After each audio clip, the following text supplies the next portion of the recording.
as the last two. Yes, by this point, switching architecture is like a party trick for Apple. Even Bill Gates has remarked on how well they pulled it off in the past. But speaking of Microsoft, there was one notable thing that the Mac could do during its brief stint in the Intel world that it couldn't do before and likely won't be able to do now. Run good old Microsoft Bimbos.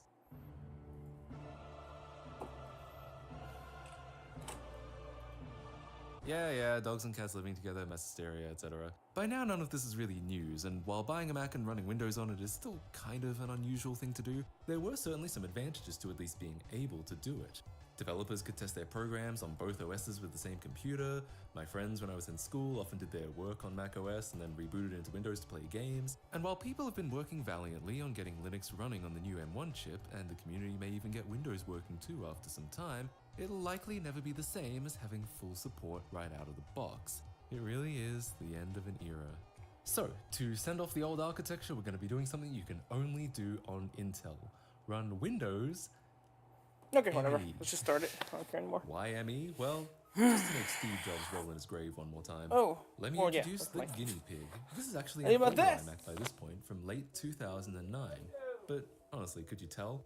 Maybe from the side, because it got a lot thinner over the years, but from the front, it basically hasn't changed at all.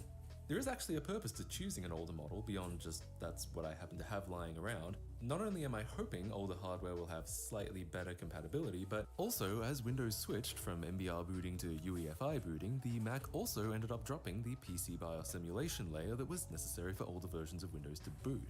So while it'll probably be hard enough to pull this off on an old iMac, it wouldn't be possible at all on any Intel Mac released recently. So without further ado, let us bid farewell to macOS High Sierra and replace it with something far less functional.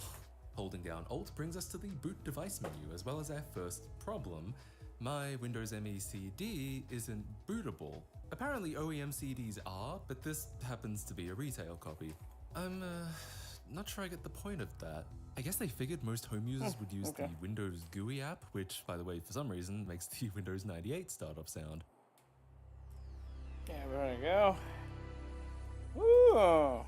Nope. You know, people often call ME a lazy and careless release, but yeah, I just really can't imagine why. Anyway, what you're supposed to do is use an official system disk, which loads MS-DOS with CD drivers that allows you to boot the installer. But, you know, we're a little floppy drive deficient right now, so that won't work for us. There we go. So instead, for convenience, I made a copy of the ME disk and modified it to include a system disk as the CD's boot sector. So? Yeah, you can actually do that. In fact, it's exactly what Microsoft did on OEM versions like my copy of 98. Still don't really know why retail The only versions thing left didn't to do do this. is I the tested ribbon it in VM cable to make sure it works, and it the does. box that now we this just thing have to burn it to attaches disk. to. And That's yes, easy it to does do. need to be on a disk. This iMac Yeah. will not boot Straight MBR box, from USB. yeah. My understanding is that later Macs that are missing a CD drive do support booting MBR from USB, but back in this era, you were very much expected to install Windows from a CD. Alright, our new disk is done, let's stick it in. There we go. Let's boot it up. I should mention I don't actually expect the install to run right off the bat. I can already say pretty confidently that we'll need to limit the RAM since, like all 9Xs, ME has trouble with RAM that's larger than a certain amount. But I do want to try this out vanilla anyway, just to get a better idea of exactly what we're dealing with here. So immediately I'm I going to noticed that cheat the a CD bit driver and didn't use detect the CD bobby drive, pins. which I honestly Main somewhat reason for expected. that is It's a so SATA when you drive, bend and the since oldest cardboard, version Apple it'll supported on keep here its was rigidity XP, because I don't think they would have bothered I with like maybe cardboard, but even I compatibility know mode. that it ain't going to Basically, hold right now any we have shape access they to the try and give it. emulated system disk, but not the rest of the There we CD. go. Also, god damn, this screen is glossy. I apologize in advance for any time that you have to see me. This thing's so reflective I could probably do a makeup tutorial with it. Well, with no CD access, we obviously can't start the install yet, so where do we go from here? Last time I did a project like this, I was running everything off a USB flash drive, so it was easy to make modifications to the boot medium directly. But that was also very slow to run, and as we've established, this computer will only boot MBR from CDs. CDs that DOS still can't even see. So instead of that, this time I'm going to do something a little bit unorthodox. I'm essentially going to try creating the install environment directly on this iMac's hard drive. Basically, once we have DOS booting from the hard drive itself, we can start making changes to it, install some new memory drivers and whatnot, and hopefully get it to the point where the Windows ME installer will actually run. Yep, I tricked you, this video is actually installing MS-DOS on an iMac. After repartitioning the drive, my first thought was to run the sys command from the ME boot disk. It's supposed to turn any disk into a bootable system disk, or basically just a disk that boots MS-DOS. But it turns out that command actually only works after you've already installed Windows ME. Lovely.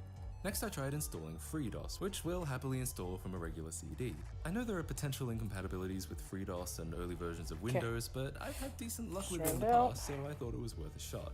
However, for some reason, the installer kept hanging at installing software package base/command. Every single time I tried to run it, it froze at the same place. Oh, wait a Occasionally, second. it would show this LBA cache error, which is apparently something so it's FreeDOS as thick uses as to 2 improve pieces drive of cardboard. performance, but That's I fine. guess it's causing an issue here. So I could try it. I then remembered about this other DOS distribution that could be installed from CD. So MS-DOS is obviously the best DOS to use when working with anything Windows related. And as I'm sure you're aware, it was never officially released on any sort of CD medium. But so unofficially, say hello to MS-DOS 7.1, released by the China DOS Union. Yeah, the China DOS Union. If you've never heard of MS-DOS 7, there's a good reason. It was never actually a real product. Officially, that's the version of MS-DOS that sits underneath The best Windows part about NX, this and that was all Microsoft intended bumper for area it to right do. here. But then the China DOS Union, whoever actually they not are, that bad. decided to build an actual standalone distribution around it, and now this is a thing that Alright, exists. so Hilariously, it actually installed let's perfectly see fine. here. So yeah, now we have an iMac that runs nothing but DOS. I feel like Steve Jobs would shoot me if he could. I almost want to try playing some old DOS games or something, but maybe that can be a different video. Predictably, the included memory managers are not functioning correctly. These are just the same ones from Windows 9X that we already know don't work. Here's where we can work on creating that install environment I mentioned. I'm going to boot Ubuntu from USB, which does work because it's an EFI bootloader, and using that we can modify the hard drive directly. Well, like I did with the modern laptop, I'm going to replace Microsoft's HiMem driver with Jack R. Ellis's XMGR driver. I also copied all the setup files from the disk to the hard drive so I could start the installer even without CD drivers. Rebooting into DOS, nice, seems to have loaded fine. Let's try the setup. Oh. Ah. Ah. Well, it's progress, but it was also too good to be true. The setup just hangs at 100%. It didn't take long to find a link to an old Microsoft knowledge base article that seemed to describe my issue pretty well. It's about the ME setup hanging at 100% during the install wizard. I don't know which part of the install wizard it means, but hey, it's a better lead than nothing. Except Microsoft has since removed all their old knowledge base articles, which is great. I think it's pretty much so done. we have to go on the Wayback Machine just to see what it might have said. Got all the When you wiring install and all Windows that Millennium connected Edition, to it. Windows All that's ME, left is the setup attachment may box stop here responding with during the preparing Proton one, install which wizard I process. Hey, scaled this up. might actually be our issue. So I already have a This good behavior template to can work occur off if of. you Just have goes a to like right YE there. Data Universal And Serial then, Bus floppy and filter disk is done, all that. attached This has to been the attached. All computer. the wires, Never that you mind, can attach. unless the have been flash attached, and drives this I was is a using are removable. causing some sort of problem. Know that in case you want to take it off for whatever reason. That's what I would. And then all that's left is the ribbon cable that goes from here right through there into there. Okay. That's what I'm gonna make. So last thing, two Unfortunately, things, we're not out really of the three woods things. yet. While the USB Attachment keyboard box, was fine in bumper, MS-DOS, the setup ribbon doesn't cable. want So, anything to do with them. What I and, think is happening is when yeah, we're in DOS, pretty the solid. iMac is emulating I can, a PS2 keyboard, which is still fairly common practice for computers just for backwards compatibility. pretty good. But when the OS loads its USB stack, the BIOS will disable this emulation under the assumption that the OS will now be able to handle USB peripherals. However, the USB controller on this iMac is most Riley, what's well up? outside the comfort zone of Windows ME, and with no driver for it, the There. keyboard ends up just not working at all. That's my theory, at least. I've mentioned before that the Windows setup is kind of done in 2 stages, and this first one actually happens in a mini Windows 3.1 install. Funnily enough, the China DOS Union also isolated that and made it its own Windows 3.1 distribution that runs entirely from a single floppy disk.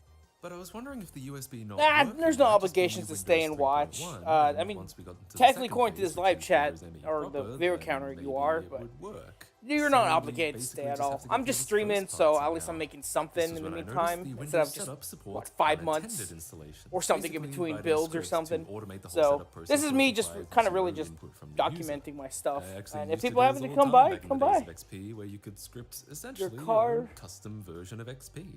This could effectively get us all the way through the installation, whether the keyboard was working or not.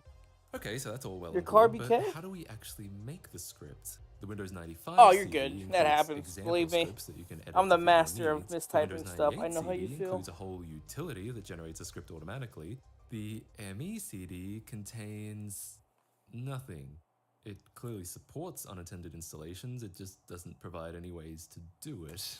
Maybe this would kind of make sense for the retail copy. I mean, after all, how many home users would be doing this? But even the OEM copy, which I tracked down just to be sure, has nothing on it to help with batch scripting. So about that whole lazy, careless release thing? But I figured that the 98 and ME setups probably weren't super different, so that utility might generate a script that still ends up working on ME. Alright, well there we go, we've made a script file. I'll copy it over to the iMac through Ubuntu again, and let's give this a shot. Well, hey, the script does work. It got us much further into the installer, but now, I'm glad you like them. Disk space, I feel like that's really thin for a bumper. We really are just chipping away at this installer, aren't we? But I did at least have an idea about this one. I appreciate that. Locking volumes message from DOS. Glad to hear that you like. Now, I remember while I was installing DOS 7 that it did ask me something about enabling. Let's do what I can with what honestly, I have. I had no idea what it meant. Something about long file name support. I guess it sounded good at the time, but now I'm thinking it might be interfering with the setup that probably isn't expecting whatever that thing or all of this stuff is doing. I decided to just straight up disable everything except for XMGR, which is the only one we should need, and try the setup again. This time, the installer finally went off without a hitch. We got all the way through phase 1 and all the way through phase 2 with no problems whatsoever. How far does the cross? You know, these really are the best moments of installs like these, when against all the odds, you actually end up getting old software to run on hardware it was never meant to run on. Finally, it booted into the system, and what an incredible sight. This iMac is officially running ME natively. Unfortunately, the excitement didn't last long. Turns out the keyboard and mouse still don't work even now that we're in Windows proper. So I guess that need wasn't to entirely unpredictable, but I'm not even sure what to do about it. How can I fix something that I can't even interact with? Before I at least had access to DOS, but Microsoft infamously locked down the DOS subsystem in Windows ME, making accessing it much less possible. So yeah, I'm not even sure what my options are here. But with a stroke of luck, I quickly discovered that booting into safe mode must bypass the USB stack because suddenly the keyboard actually works. Well, kind of, some of it doesn't. Keys like the Windows key don't work at all, so you have to use Control Escape. Alt-Tab doesn't work for some reason. It also sometimes misses key presses, especially if I type too quickly. These symptoms happened in MS-DOS too. I didn't think much of it then because I assumed we'd be getting real drivers soon, but I guess they're here to stay for the time being. Still, at least I can control it. For a second there I thought this was going to be game over. Here I am browsing through the files. Oh, let's try loading a screensaver. Oh my god. Now there's something you don't see every day. Yep, it's a classic 95 plus screensaver in glorious 16 colors running natively on an iMac. That is amazing, really. Alright, well, let's try getting this as usable as we can. I already know it'll never be 100% perfect, but that doesn't mean we can't get close. First, we gotta try solving the USB issue. But already there's a problem. Windows ME actually doesn't let you install drivers in safe mode. Instead, you're just told to reboot into normal mode. Of course, if we do that, we can't control the computer enough to actually initiate a driver installation. Looking at Device Manager, I found 2 unknown devices with no drivers, but ME also wouldn't give me any information about them in safe mode, so I don't know what they are or what drivers I should be installing. I made a random stab in the dark that maybe the Intel USB 2.0 drivers, which were available for ME, might help. They didn't, but that might just still be safe mode interfering? I don't know, I've never had this sort of problem before.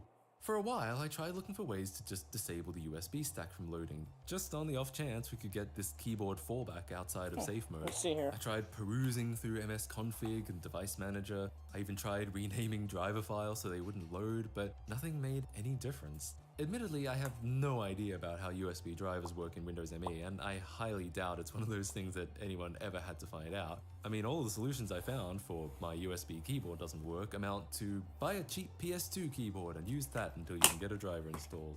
If only it were that simple here. Well, this would require some more out-of-the-box thinking, so this is what I tried next. The Mac has something called Target Disk Mode. If you hold T on startup, a big Firewire logo will appear, or a Thunderbolt logo on newer models, and from there, the Mac will essentially function as an oversized external hard drive. If you're one of those rare few who still have a Firewire port, and I am, you can just plug it in and it'll mount, assuming that your OS can read the file system. Oh, and on Windows 10, you need to install a legacy drive of some reason. But anyway, after that, we now have access to the hard drive again. Alright, you're probably thinking, why is that a big deal? We already had that in Ubuntu, right? There we go. Yes, we did, but here's the actual trick. I'm gonna use this drive as the main virtual drive of a virtual machine, so we can essentially boot directly into it. Yes, this actually works, and it's kind of crazy technology. As you can see, it's the same exact install, but now it's encased in a little window on my desktop. Unfortunately, this didn't actually help as much as I thought it would. I'd forgotten that if the hardware I'm trying to install isn't present, then Windows probably won't bother to install drivers for it. I also remembered at this point that I still didn't know what driver I actually needed, since Windows was still refusing to give me any vendor or device IDs. But then I realized it didn't have to. I've been switching to Linux this whole time, and it never once occurred to me to just look up the hardware with it. I'm actually surprised I didn't think of this. Some of you were probably screaming at me through your monitors. Indeed, the USB controller is something else entirely. I was way off. This iMac is centered around the NVIDIA MCP79 chipset. Well, the good news is we know what we're looking for now. The bad news is we can now find out much more efficiently that there were never drivers for this chipset for anything older than Windows XP, which I guess isn't all that surprising. Not to be deterred, back in that virtual machine, I installed kernel X to see if it would get the drivers at least partially working. It didn't. The drivers just complained about the OS not being Windows 2000, and that was it. But I guess the takeaway is that Windows 2000 might work on this? So, I think that might be it. With no drivers whatsoever, I can't even install VBEMP to make it look nicer. I think this is about as functional as we can make it. Which, I'll be the first to admit, is not very functional. But I guess we'll always have 16 color screensavers to watch. Okay. So, can you install Windows ME on an iMac? Barely. It's funny, on the one hand, I'm amazed we actually got this far, but on the other hand, I'm disappointed it didn't get any further. But I guess if you remember how relatively non-functional Windows 98 on a modern laptop was, it shouldn't exactly be surprising that an Apple computer with far less incentive to support anything even close to this would end up being a little bit worse. Anyways, thank you so much for watching. I hope you all enjoyed this as much as I did, and I'll see you all in the next video. Bye, guys.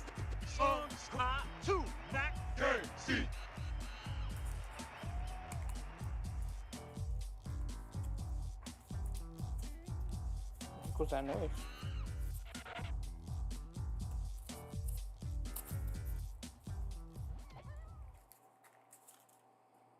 Sounds like a firecracker went outside or something. Hi there, I'm lost. This is Will Ferrell. Just blocking for dogs like you. You ever been with an Afghan before? I don't think so, but thank you. This is Jamie Foxx. You were straight. You can do anything you want. Really? I was recently with this couch. Best sex of my life. Wow. It was nice to meet you. Man, I'm starving. I think I got something. How many of these should we eat? All of them? Give me a second. You look different. You look different too. How so? Is it my human hands? Hold Up Strays. Only in theaters. Rated R. There we go. Ha ha ha. That shit works. Alright, I ain't complaining. Yeah, I feel like that feels more right. Yeah, I'm Okay, I already know what you're thinking. How the hell can a power adapter be ultimate? Like, Alright. what does that even mean? Well, let's start with the world.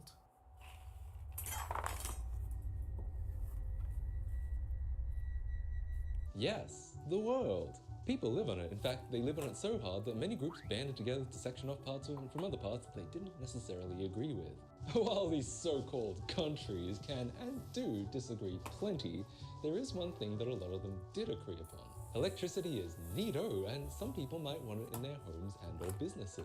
Unfortunately, the agreeing didn't last long, since we see almost every country adopting a different connector shape or power standard, many wildly incompatible with each other. Hell, some countries couldn't even agree between themselves. Now, for most people, this isn't a big deal, right? You buy something in your country, it works in your country. But what if you're a big dumb nerd that does big dumb things, like buy foreign electronics, or go to different countries a lot with your electronics, or at least used to, well, then you might have a problem.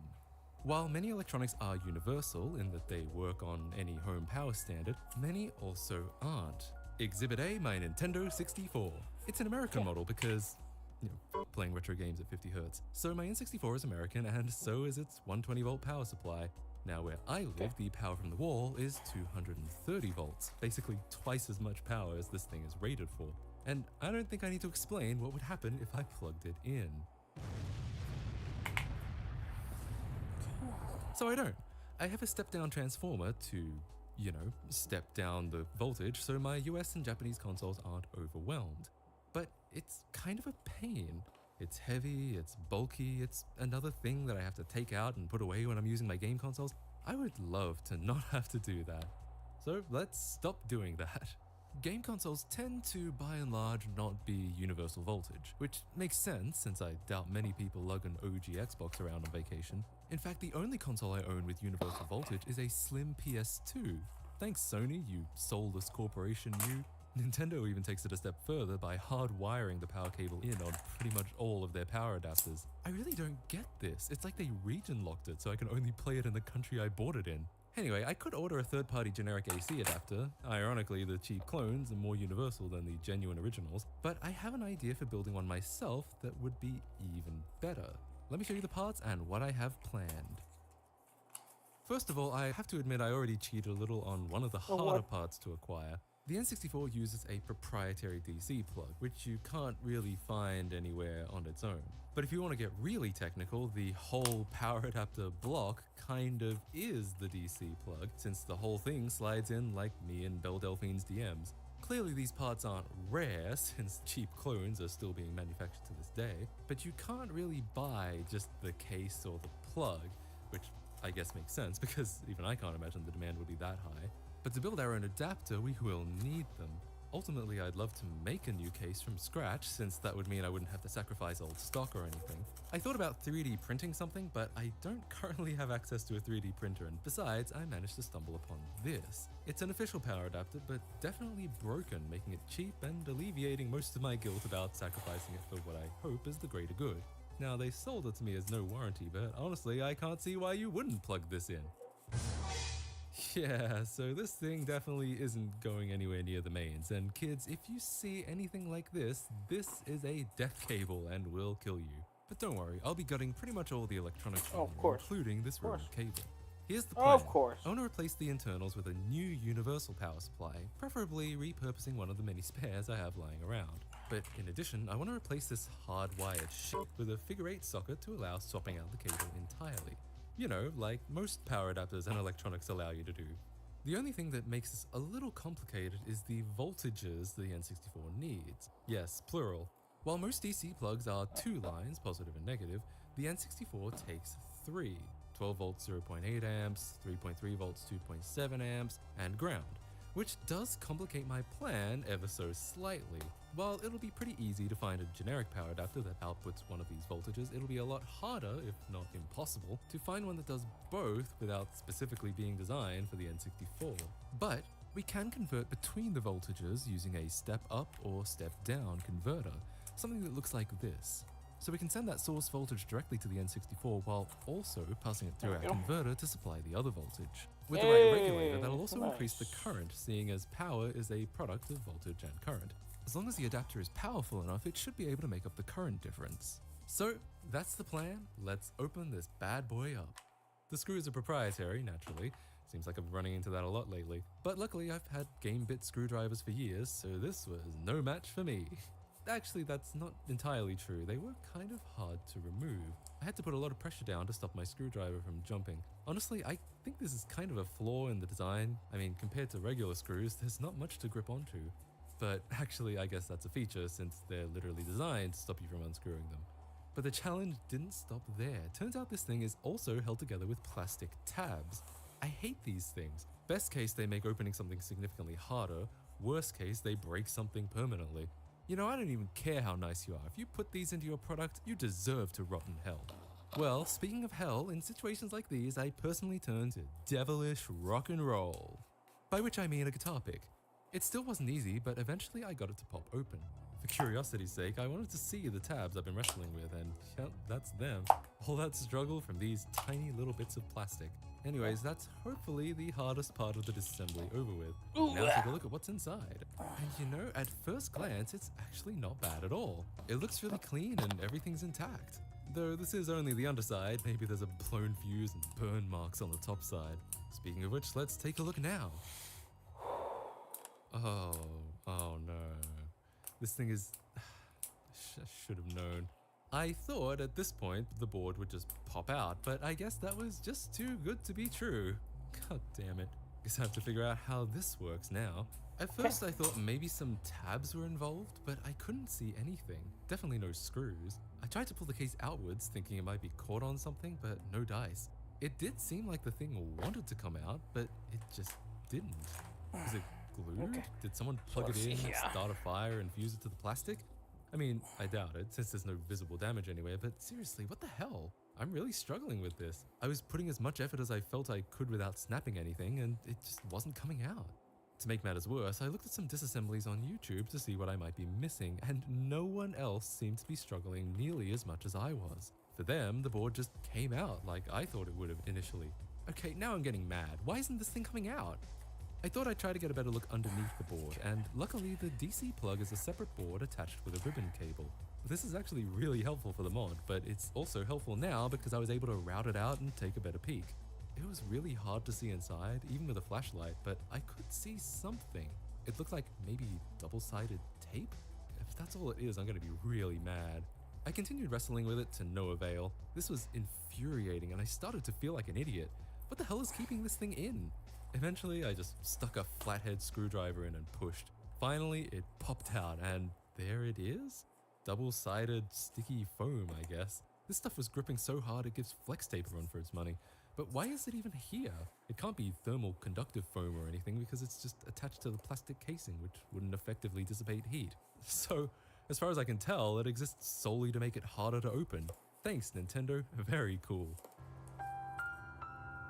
No. Oh no, what happened to the... Anyways, we finally have our case pieces free, and now the hard part. Nah, I was never over. really a fan of splicing. I shouldn't pieces say that. together. I'll just end up jinxing it again. But well, the top side also looks super clean and intact. I can't see anything wrong with it. I even tested the fuses and they hadn't blown or anything. As far as I can tell, if this thing was recabled, it'd most likely still work perfectly.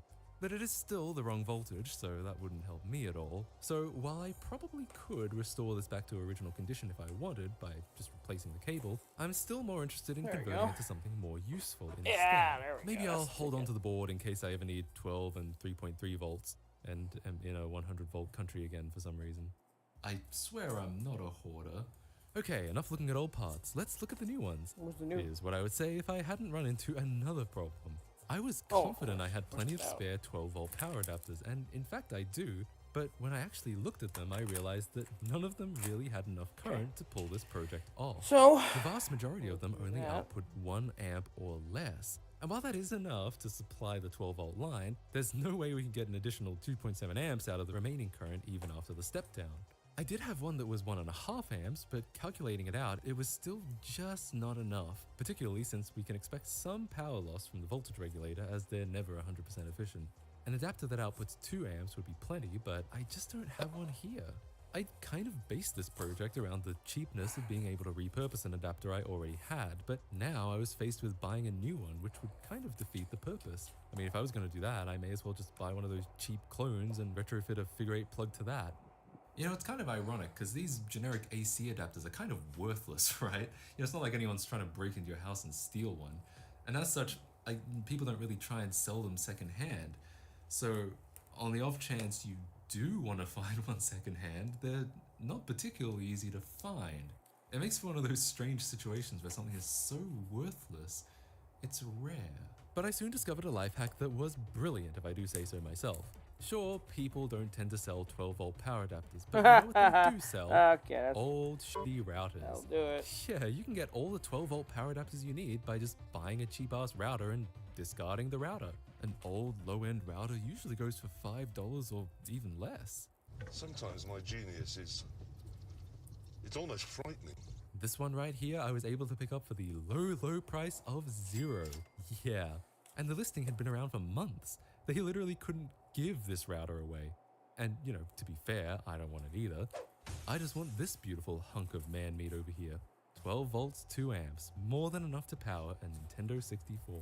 And it looks like minus the case and plug, it should easily fit into our shell with some room left over for the voltage regulator. But therein lies yet another complication. How do we, remove the case and plug? This is actually not a trivial task. These wall warts are usually glued together with no real way of opening them, and this one is no exception. Our choices are pretty much all destructive. I've heard of people freezing them to make the glue brittle and then using a blunt object to crack the glue open. They're frozen, damn.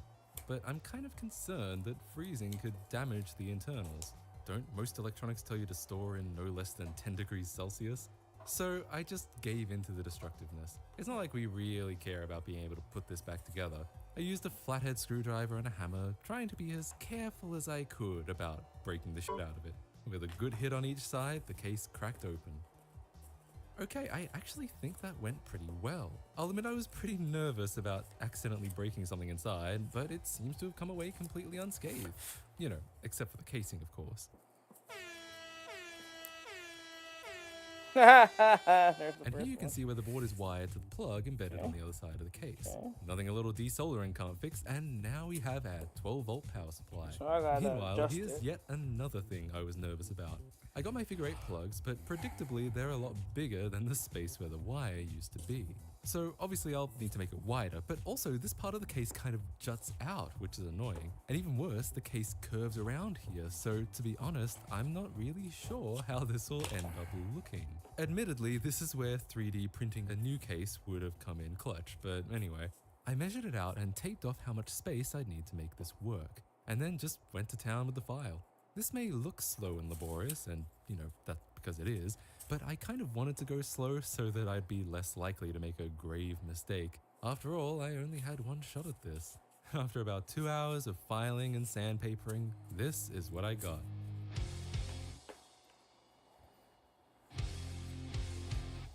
There we go. Okay, I'm actually pretty happy with how this came out.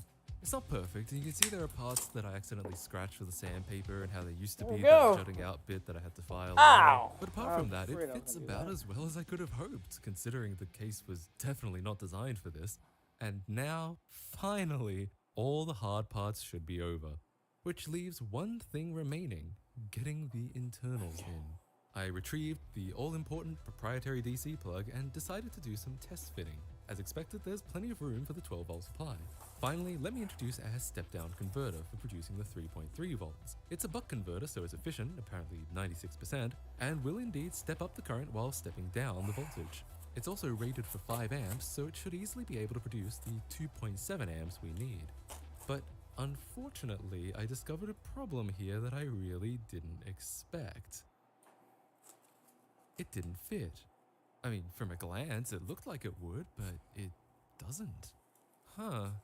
That's not good. That's really not good.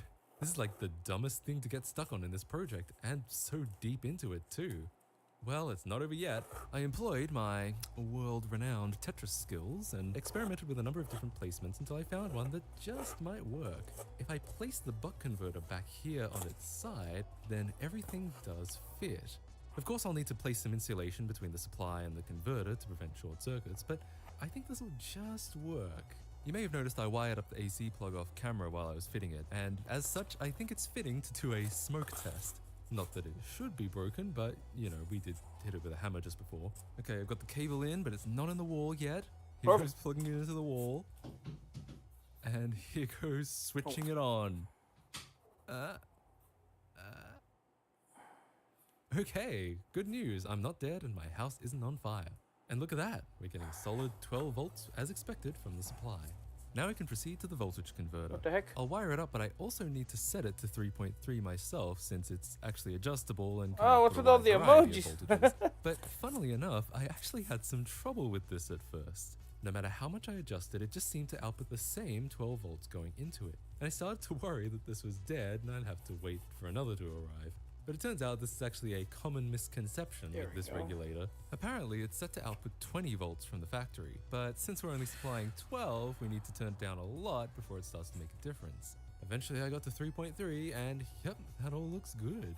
Now what happened next I didn't manage to film, but it turns out I made a big mistake by wiring it up outside of the case like this because all of the wires were either way too long or way too short. So here's me resoldering all the wires I actually measured out in advance. The lesson here I guess is always wire up in the case, which I probably should have known already.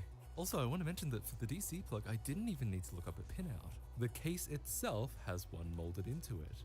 How convenient! Almost as if it were planned, Also, if you're wondering why the pieces are upside down, that's because this is actually the top half, which is slightly narrower than the bottom half. So positioning them in here basically ensures that this thing will actually close. With another fitting, it all came together as planned. I actually think that looks pretty good.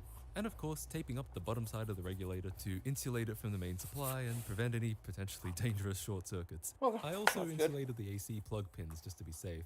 And that should do us. Time to plug it in again and I'll test the pins just to be sure. 12 volts on one of them, 3.3 on 2, and ground on 3. It all checks out. Now at the moment, since the components are smaller and shaped differently Cover is than the hard old to board, cut they through. rattle around in the case, which is kind of annoying and potentially dangerous if one component rattles into another and short circuits something. So I decided I needed to stick them in place. I did briefly consider drilling holes into the case and using screws somehow since that would be the most stable, but there still aren't really holes in the board to do that, and I also didn't think it would look very good from the outside either. I'm sure some people would also have used hot glue in this situation, but eventually I decided to just use mounting tape. This stuff was pretty sticky and I think it'll be able to hold it all in. I had to stack up a few layers to get over one of these mounting pegs on the case. I probably could have filed it off, but yeah. I stuck everything down and it seems pretty stable. Check this out. Yeah, I think that'll be okay, at least for a homemade project like this. Which means it's time for the ultimate test. Will it fry my Nintendo 64?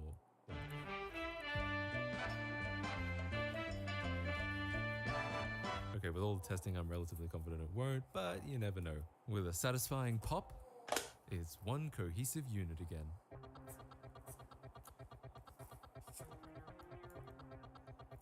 Alright, here we go. Power's on. So far, nothing's blown up. Let's switch it on. Uh-oh. We got a red light, but no picture. Oh, wait, of course. I can't believe I almost forgot how to N64. Oh, thank God. It was just the cartridge. Yeah, they had us the first half, I'm not gonna lie. Well, it looks good so far. Let's try playing some games. Okay. That was one end. As far as I can tell, this thing is working flawlessly. GoldenEye works, Mario 64 works, and it's super rewarding to know it's running off something I put together myself. Well, I guess Huawei put most of it together, but still. Why Huawei? In a way, I've kind of converted it from an external power supply to an internal power supply, since it could technically just stay in forever and all I have to do is unplug the figure 8 cable. Nah. I did want to do a few more tests before I call it done, so I did something you probably shouldn't do at home. I ran it with the cover off. I wanted to see if any of the voltages significantly dropped under load. Carefully, I poked the multimeter at the pins on the buck converter, which is actually in a really convenient spot for testing both the 12 and 3.3 volt lines. Yeah, I was a little concerned about the AC plug right next to it, but luckily we did insulate it earlier and the voltages all looked good. Under load playing GoldenEye, no noticeable drops. Finally, I wanted to do an endurance temperature test. Both the supply and the converter will emit some heat under load, so I wanted to see how much. So I played a nice, fulfilling, and totally not unfair game of Mario Party 3. And after about an hour and a half, it was barely warm at all. I think this is good to go. So I am pretty happy with how this turned out, and I think it'll work great. But in retrospect, I kind of wish I'd gone the 3D printing route instead of case modification. Even though this looks fine, it's not perfect, and now all I can think about is what it would be like if it was. See, with 3D printing, not only could I have shaped it for the figure 8 plug, I also could have shaped the internals for the parts we ended up putting in, rather than having to stick it all down with mounting tape and play Tetris with the voltage regulator. So I guess what I've learned is I need a 3D printer. Anyways, for now, I'm just happy that not only can I plug this N64 into any outlet in my country, with the right figure 8 cable, I could plug it into the wall in any country in the world. You know, someday.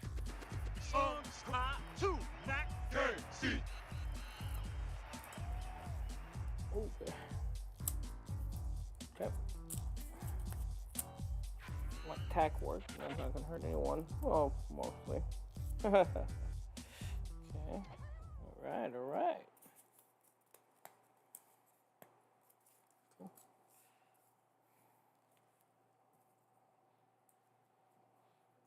Oh.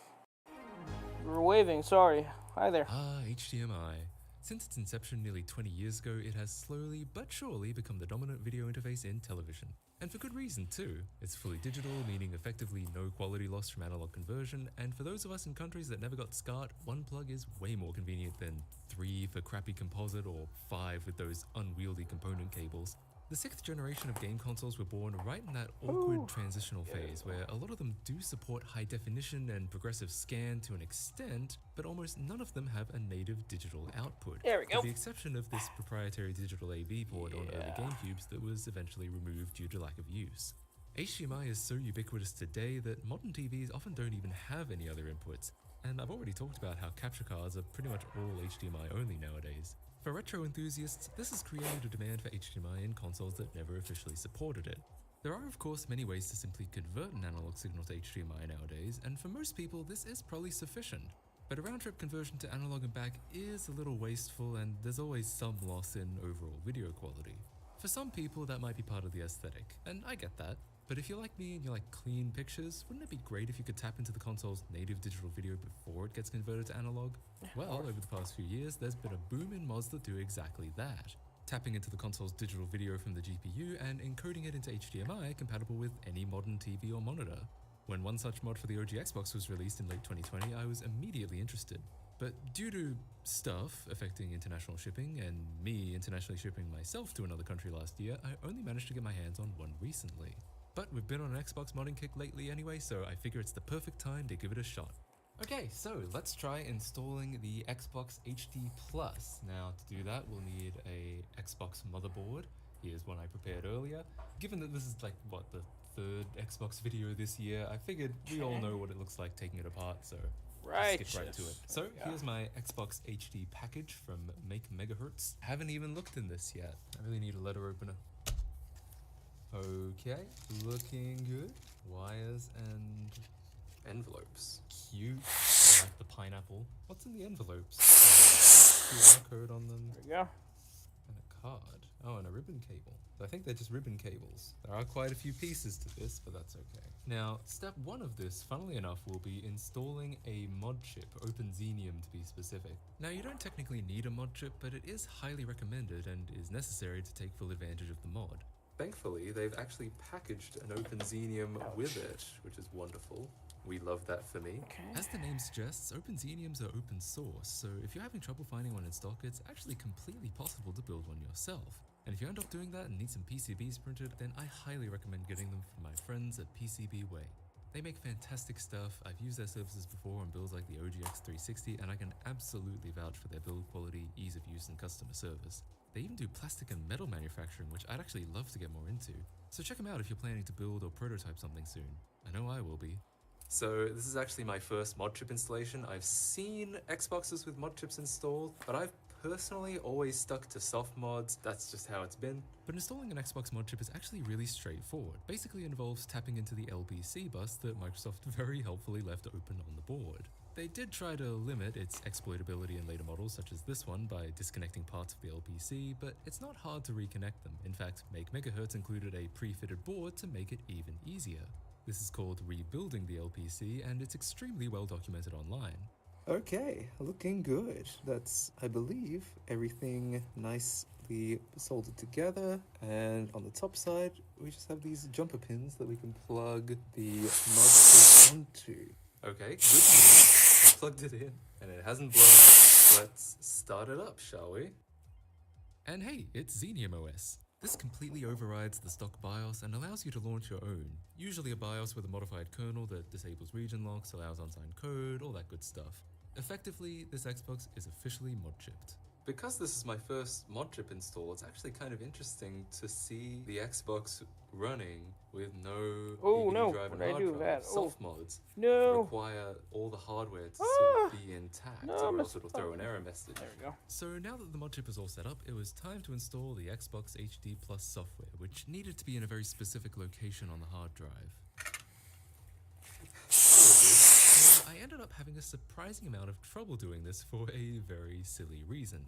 Basically, this Xbox was soft-modded and happened to have Shadow C enabled. Shadow C essentially mounts a disk image in place of the C drive and boot, so that it's harder to accidentally destroy your soft mod. And to give you as much space as possible, that disk image consumes all the space on the C drive. The other half is going to be the one that's going to be so essentially, all of the interesting. trouble I was having literally Because it has like down to rails on the C side drive of was this full. thing. In my defense, the error was pretty cryptic, but I probably should have figured that out sooner. It's my first mod chip, go easy on me. Because we're hard modded, we can actually just delete soft mod and Shadow C entirely now, giving us plenty of space for the app. I guess we have to patch the BIOS now. This is a lot more complicated than I thought it was going to be. Yep, this is why we installed that mod chip. Patching the kernel is necessary to use the hardware we'll be installing later on. While you can patch the kernel in memory from a soft mod, it's much less reliable since a soft mod is effectively tied to your hard drive. If your hard drive ended up dying, so would your video output, since there'd be nothing to patch the kernel anymore, and this mod removes the original port. With the mod chip, the patched kernel will always be there, and even if something goes wrong during installation, you always have Xenium OS as a fallback which supports the HDMI mod out of the box.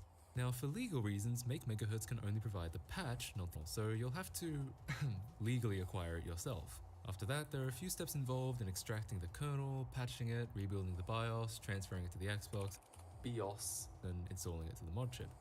Alright, let's try booting. It'll take some time, so time to take a pee break, huh?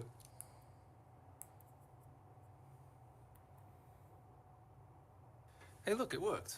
And Unleash X and its crappy default theme. Now we can use the Xbox HD app we installed earlier to tell us whether our kernel patch was actually successful or not. Kernel patch version incompatible. It appears you're currently running a non-Xbox HD Plus patched BIOS. Let's try that again. So yeah, I made a mistake with the first patch. I accidentally used like the wrong thing with the thing. You know how it is. But I soon fixed that up and the app confirmed everything was good.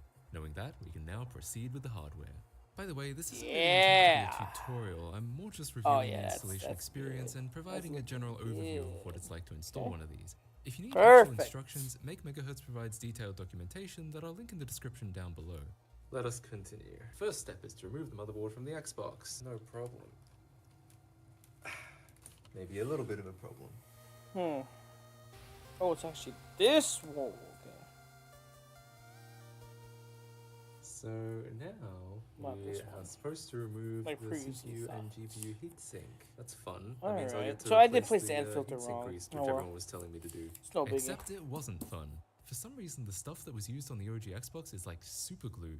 They're already clamped down to the board, but apparently that wasn't enough for Microsoft. They made this shit so hard to get off that at least one person managed to damage their chips trying to remove them. And speaking of the clamps, getting the GPU clamp off virtually requires bending the surrounding heatsink fins. At first I was trying to be super gentle with it and nothing was happening, so I watched a video to see if I was even doing it right. Alright. Jesus, this guy doesn't give a fuck. I did try my best to remove it without bending anything, but... I ended up bending one in anyway. Come on. But once again, the clamp was the least of my problems, thanks to that super glue heatsink grease. These sons of bitches, why did they do this? Replacing heatsink grease is a good idea. Why did they make it like glue so you can't fucking take them off? Bro, I'm calling up Seamus Blackley right now to fucking complain about this. The main trick is to apply heat and gently twist them. Make Megahertz's guide recommends applying up to 100 degrees Celsius. I didn't have any tools on hand that could apply heat like that, so I just left it running for a few minutes. This was actually pretty effective and I finally got both of the heatsinks off. But that super glue grease was still a problem as I tried to clean it off. Even with alcohol and WD-40, this stuff was stubborn as hell. Maybe I can start working on the neutrino one today too, and after I finish up these last elements.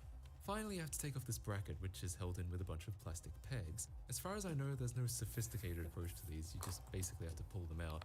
And after all of that, you finally have access to these surface mount points, which is where we'll be getting our video signal. But before that, we do need to remove the original AV port. This was by far the longest part of the process for me, so much so that at some point I just kind of stopped recording. Desoldering is my Achilles heel, mostly because it requires a lot of patience and I have virtually none. I got one of those fancy desoldering guns which definitely helped a lot, but since it was my first time using it, it was still a lot slower than it could have been. But hey, at least I didn't have to do this with solder braid. I probably would have thrown my Xbox out the window, followed shortly by myself. And we can just pop it out. Look at that, a whole Xbox AV port completely taken out. Love that. we love that for it. So I guess if anyone wants a spare AV port, hit me up. While that was a fairly brief step in the guide, it did take a long time, and we're only on step 3. Next, you need to jump a few of the now free AV holes. I believe this is because the Xbox refuses to start up if there's no AV cable attached, so jumping these pins tricks it into thinking there always is one. And now for the ribbon cable. Now, what's funny is they actually gave me not 1, but 3 of the same flex cable. This could have been a mistake, or it could be that this is really easy to screw up, and I might need a couple goes at it. This is probably one of the more intimidating things for beginner solderers, but it's actually not that hard. Once again, the main thing here is patience. You want each pin to have a solid connection without bridging any of them together. Okay. Alright. I think that looks pretty good. Alright, next step. Then there are a few more wires for things like power, sound, and sync, and is that it? Not quite. Because an HDMI plug is considerably smaller than the Xbox's multi-AV output, there's an optional 3D printed bracket you Okay, can so install that's to what fill needs the to be done remaining here. space. So Installing this requires disassembling the case even further, taking out the metal shielding, which requires Kinda goes removing like the faceplate that. held on with the strong plastic tabs. This was actually all a new experience for me. I've opened tons well, of first of all, Xboxes I'm in gonna my need life, more, but never gone so far those. as to remove the metal shielding before. Of course, I found some more dust that had to be dealt with, so at least I can now say that this Xbox has been very thoroughly cleaned. yoink! And all of that is to install Yeah, this buddy. HDMI bracket. Uh-oh. But wow, does it look good. Oh! It actually almost looks Hey, official. Tyler, In fact, if you told me this was a rare, very late model Xbox that supported HDMI, I'd believe it. Now we can start reassembling. Of course, we'll reattach the heatsinks with some brand new compound and pop that heatsink bracket in with all its plastic pegs. Hopefully that soldering is all good. And now for the final step of the mod, actually installing the HDMI board. It fits snugly with the bracket we installed before, and from here it was all pretty easy. Mainly just wiring up what we soldered earlier, the ribbon cable which inserts into a ZIF connector, and those power and sync wires from nearby. And with that, we are finally, officially done. It is time to power it on and play some damn games. At least that's what I hoped would happen. What actually happened was it appeared to not work at all. I was seeing all the right LEDs on the board, but anything I would plug it into just said no signal. Eventually, after getting some help from the Make Megahertz Discord, I figured out what was wrong. Nothing. The mod was actually working fine. Except, a few videos ago I installed an SSD in this Xbox with an IDE to SATA adapter, and it became immediately apparent that boot times were a lot longer. The disk speed didn't seem slow overall, it just seemed to take a while to start up. What I didn't know at this point was the Xbox HD app we installed earlier isn't just an app. Part of it is also loaded by the patched kernel on startup. In practice, what that means is that the hard drive needs to be accessible as soon as the Xbox boots. Before, it could still play the boot animation and do other initialization things while it was waiting for the hard drive to pick up. Now it has to do all of that waiting before anything else can happen. So yeah, if I'd only just waited the 45 seconds or so that it takes for the SATA adapter to get picked up, I would have realized that the mod was literally working fine. In my defense, an Xbox usually does start pretty instantaneously, so without knowing how the mod works, there was no real reason to expect that to change. But yeah, the moral of the story is, the mod is working, and it looks fantastic. It may not seem like it could be all that different because most games are still going to run at 480p, but it really does make a difference. This footage is so clean and crisp it looks straight out of an emulator. Here's some comparisons for you. Let's start with 480i composite. This is what most Xbox players are probably used to. Back in its heyday, this was still what 99% of us were using. Again, those of us who never got scarred. The gold standard for HD output on an Xbox was, and still is, the Microsoft HD pack, the official component cables from the era that nobody bought. Nowadays, these cables are very rare and expensive, so I never ended up buying any for myself. But I do have what was for a long time the only alternative, cheap third-party cables that, let's be honest, have a lot of problems. These cables are sadly infamous for their poor quality. They're often susceptible to being blurry or causing ghosting, and sometimes the video feed can just drop out entirely for a few seconds, which really sucks during gameplay. I still think the image quality is a noticeable improvement over composite, but a lot of people think the issues are just too severe to recommend them, which I do think is valid. More recently, the Xbox Open Source Video Project, or XOSVP, has appeared, which attempts to achieve results that are as good or better than the original Microsoft HD pack using off-the-shelf components and an open source design. This means, in theory, anyone can build one themselves at minimal cost. I actually don't have one of these either, so sadly I can't compare. I was planning to try building one myself, but then the HDMI mod came out and I just jumped to that instead. If you guys are interested, maybe I'll build one on video and then we can compare. Let me know in the comments if you'd like to see that. Here's a side-by-side comparison with the cables that I do own. I've slowed it down so you can better see what the frames actually look like. Now, composite is composite. It's got inherent quality loss and it's 480i only, so that's already half the vertical resolution gone. But an interesting outlier is the cheap component cables. The image is blown out? I don't know if that's a lack of bandwidth thing, but it's not hard to see why people don't like these cables, even though the feed is noticeably sharper than composite. HDMI is undoubtedly the best one here. Here's some close-ups so you can see the detail.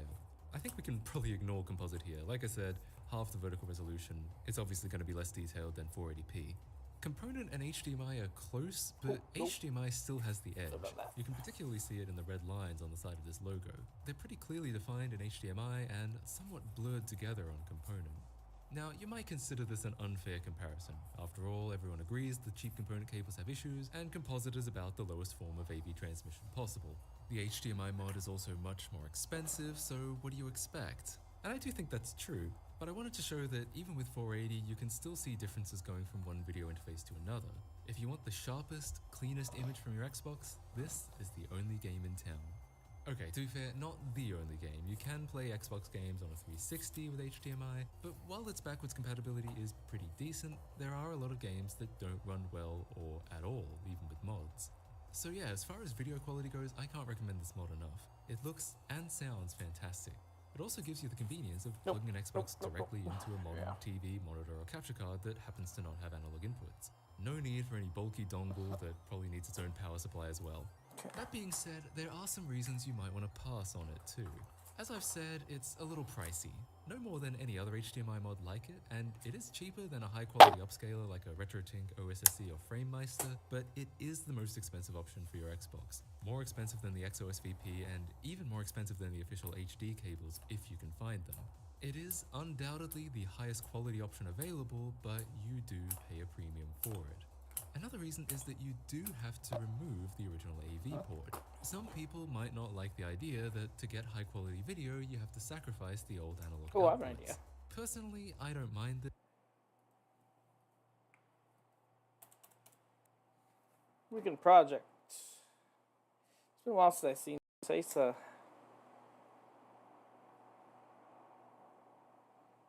Yeah. These are memories right here, boys. Oh. You've always wanted to own a CNC mill, but couldn't until now. No. Hi, it's Kip K back with another weekend project for Make Magazine. I'm amazed at how far computer technology has come over the years. I remember my first computer, I think it was a now that is a throwback, baby. That is a throwback, baby. Processor, and it had, I think, 640K of memory, maybe. Sure has come a long way, especially when it comes to memory, and now we're easily into gigabytes of RAM. So what do we do with these obsolete memory chips that we have? And I've collected quite a few over the years.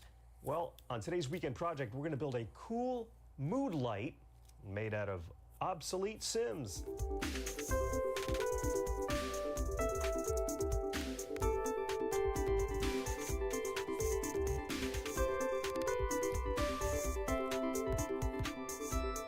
You can find the Byte Light project by Ross or in Make Volume 9.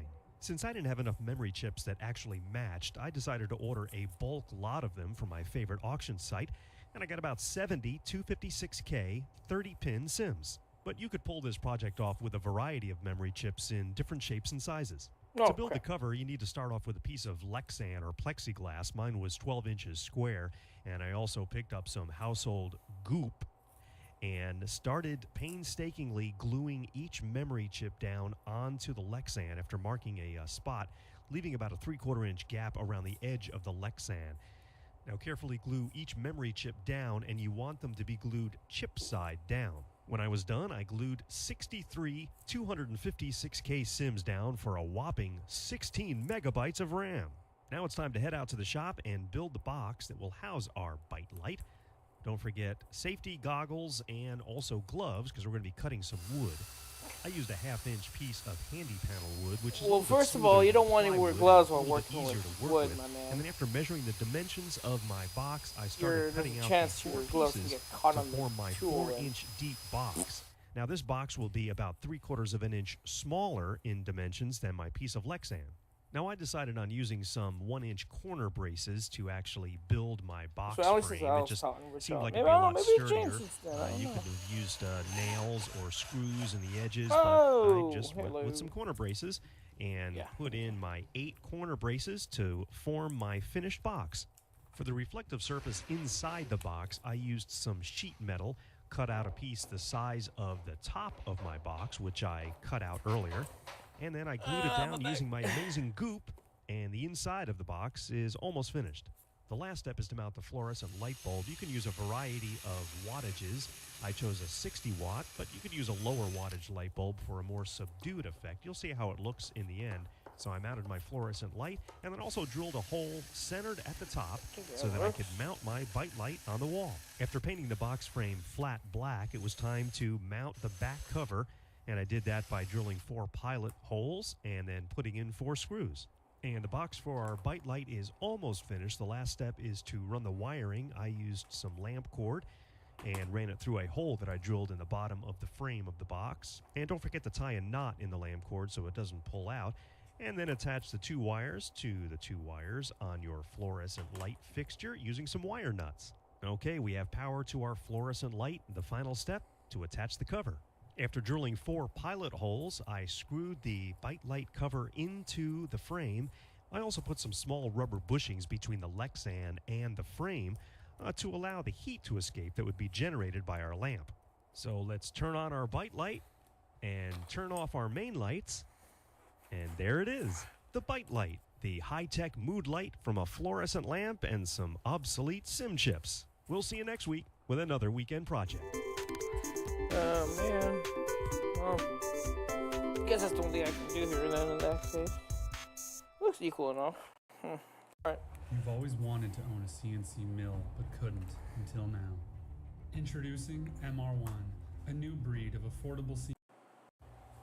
Boy, I wish I could get a picture of that. Hey! Oh, hey, it's Kip K back with another Boy, weekend project from Make Magazine. In our continuing series of projects from Make Volume 16, the Spy-Tech issue, we're going to turn your ordinary cell phone camera into a tool of espionage that will allow you to capture those long-distance secret activities.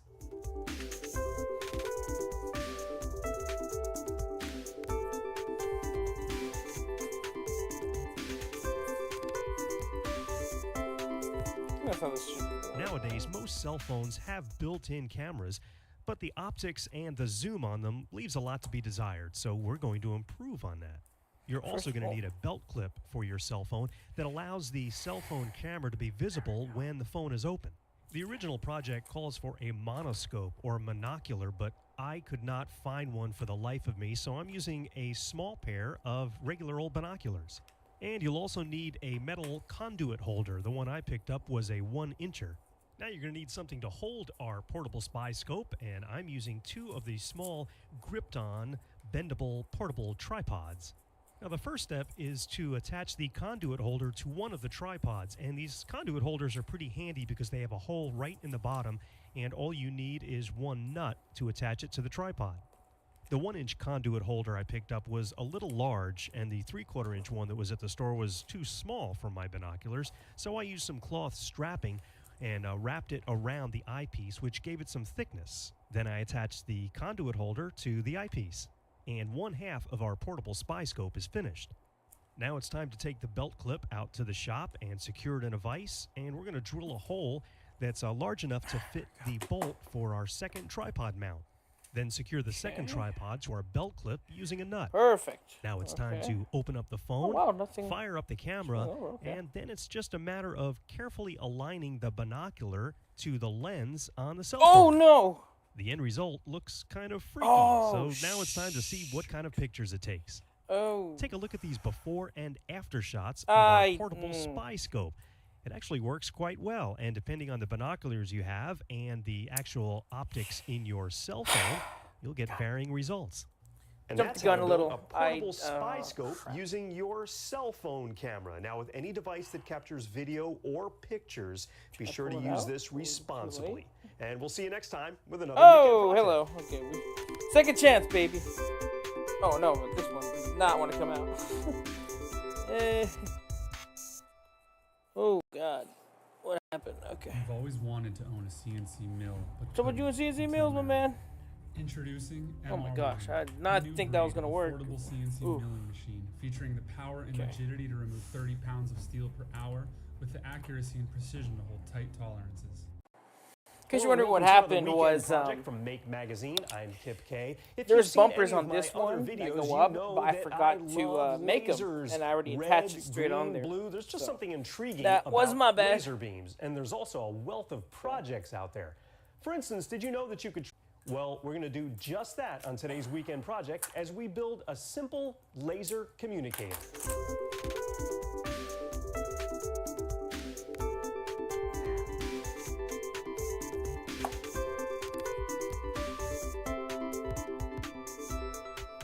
You can find the Simple Laser Communicator by Simon Quillen Field in Make Volume 16. To build this fun project, you'll need an audio output transformer, a solar cell, a small amplifier, a radio, a battery pack, and of course, a regular old laser pointer. First, we'll need to build a battery pack for our laser pointer, and I have a 4 AA battery pack, but we only need 3 AA, so we need to run a jumper to complete the circuit for the last battery, and that'll give us all 4.5 volts that we need. Now we're going to disassemble the laser pointer by taking out the button cell batteries that come with it and then running jumpers. One will go to the contact inside the laser pointer and the other will attach to the actual housing of the laser pointer. And then we'll hook those up to our new 4.5 volt battery pack and test it out, and we have power on our laser pointer. Now, following the schematic along with this video, you'll take the audio output transformer and wire that in line with our power supply and double check and make sure that the laser pointer is still working.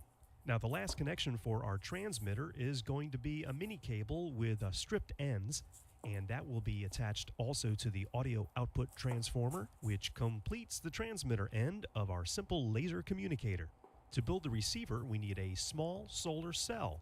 And this one maxes out at only a 0.5 volt, but it'll do the job for us. Now, just a word of caution, these little solar cells are very delicate, so handle them with care or they'll snap in a heartbeat. Now we're going to plug an audio cable into our mini amplifier, and that audio cable will have stripped ends, which will attach to the positive and negative wires that we soldered to the solar cell. And now it's time to test it out. So we're going to use a little transistor radio, and we're going to plug our connector from our transmitter into the radio and set everything up and see how it works. Now what happens is the audio signal varies the power that's going to the laser so that its brightness changes. At a receiving end, the solar cell converts the oscillating light signal back into the original sound. Well, now that we've transmitted a radio signal across the room from our laser pointer to our solar cell, it's easy enough to turn this into a simple communicator by replacing the speaker on the solar cell end with a set of headphones or an earplug, and replacing the radio on the transmitting end with a microphone.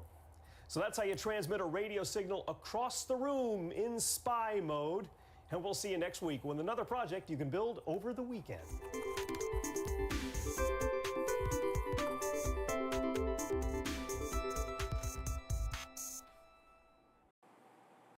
You've always wanted to own a CNC Oh mill, wait, I but made a couldn't mistake. until now. Introducing MR1, a new breed of affordable CNC milling machine featuring the power and rigidity to remove 30 pounds of steel per hour with the accuracy and precision to hold tight tolerances. Your time is valuable. MR1 stands alone as the only machine capable of making productive cuts in metal at a price hobbyists can afford. You have good ideas. MR1 can build them. Learn more about this.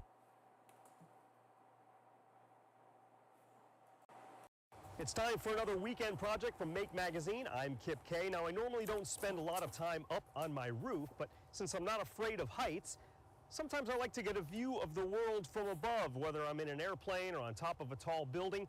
just to kind of get a bird's eye view of the world. It's a little bit different and kind of fun.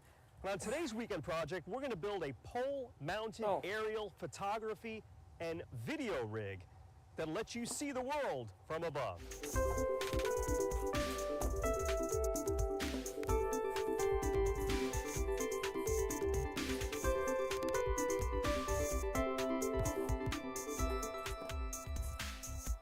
William Gerstel's pole-mounted aerial photography and video rig can be found in Make Volume 16.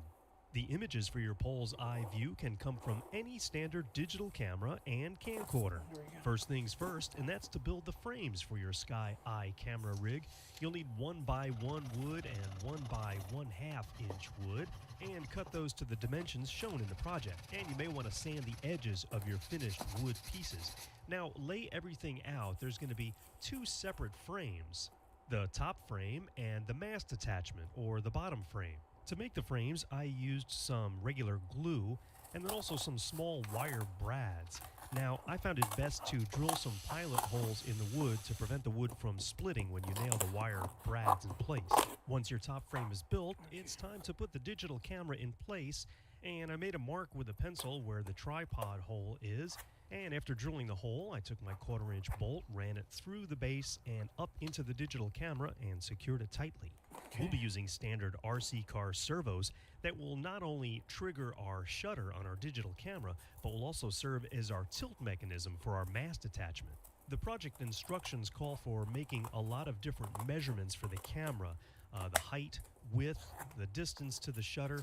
Well, I knew that I would mess this up big time if I was relying on some measurements, so I basically eyeballed the location of where the servo would go in relation to the digital camera shutter. I dug through my wood screws and found 2 screws that would be perfect that would mount the servo right to the one end of our top mast. After a bunch of adjustments to get it just right, it worked great. The transmitter was able to trigger the servo, which triggered the shutter on our camera. Now it's time to position the bottom frame, or our mast attachment, and we'll be using another servo, which is actually going to be tilting our top frame up and down. Again, I eyeballed a location and made a mark with a pencil of where the servo would go. Then, using some more small brads, I mounted the servo control arm. After inserting the servo into the control arm and making sure it's nice and tight, it's time to make a mark on the other side of the top frame where the mast attachment will join together. Then back out to the garage where I drilled 3 more holes, one for the camcorder tripod mount, then 2 holes that go through the top frame and the mast attachment. The camcorder is now mounted, and now it's time for one final nylon bolt that goes through the mast attachment. And I also used some nylon spacers and then a nut on the other end, and everything gets tightened up. Now it's time to test out all the controls by turning on the transmitter and the receiver for the servos. And our tilt servo is working, as well as our servo that triggers our digital camera shutter. Now we need a way to mount our aerial rig to our pole, and that's done with an adapter and a bolt through the bottom of our mast attachment. Now, since the camcorder is going to be way up high, I won't be able to see what I'm shooting, so I'm going to be using a small Casio TV that has a AV input, and that's how we'll see our feed from our camcorder. Okay, our aerial rig is finished. Everything is nice and tightly zip-tied together, and it's been mounted to our Mr. Long Arm paint pole. So the next step is to get some shots. Okay, I've got the Casio monitor attached to the transmitter using just some Velcro, so it's easy to remove. It's time to raise up our antenna, fire up our transmitter, and I've got my trusty assistant who's raised the pole to about 17 feet, and here's what we ended up with. This aerial rig gets a really good bird's eye view of things, and because it's portable, you can pretty much take it anywhere. How about sporting events or wherever there's big crowds that you can't seem to get over? Well, use your pole-mounted aerial photo and video rig. We'll see you next week with another weekend project.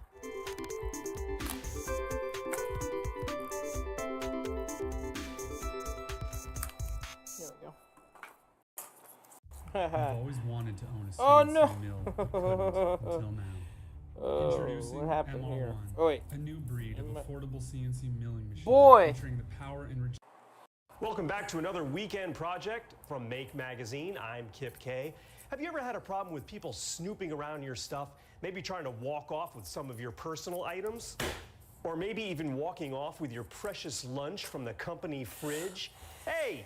Well, today we're gonna make a cheap and easy booby trap device that tells them, get away from my stuff. God, man, I can't even do that right. Hey, Trillius, what's up? What is up? Oh, shoot. Sorry, I didn't notice you earlier. I've been booby trap project kind of mad I messed that up, in but Make Volume that's 16, how it is sometimes. and it's on page 60. Probably the only thing you'll need to buy for this project is a recording module from Radio Shack. You'll also need a plastic top from a gallon milk jug or orange juice. You'll need some aluminum duct tape, some double-sided tape, a 9-volt battery, some super glue, a rubber band, a zip tie or two, and a small strip of metal. Oh yeah, and of course a clothespin, which is what everything's going to be mounted to. But first we're going to take it apart by removing the spring, and then we're going to flip the spring around so it basically just acts as a fulcrum. Then we'll take our small rubber band and wrap it around the other end. Now you don't want to make it too tight or too loose, so it'll take some experimentation to see exactly how many turns you need in order to make the clip work right. Then our small little strip of metal is going to kind of act as a support. That'll go under the object that we're trying to protect. So you're going to bend that in shape. Then we'll tape that to the clothespin using some of our aluminum duct tape and cut off a few more strips of aluminum duct tape as we're going to cover both ends of the clothespin, which will act as a switch. Now this switch needs to be wired, so we're going to use a couple of small pieces of wire, I'll say 3 inches long, and we're going to attach those to each of the jaws of the clothespin using some more of our handy aluminum duct tape. Now it's time to test out the module and see how it works. Step back from my briefcase.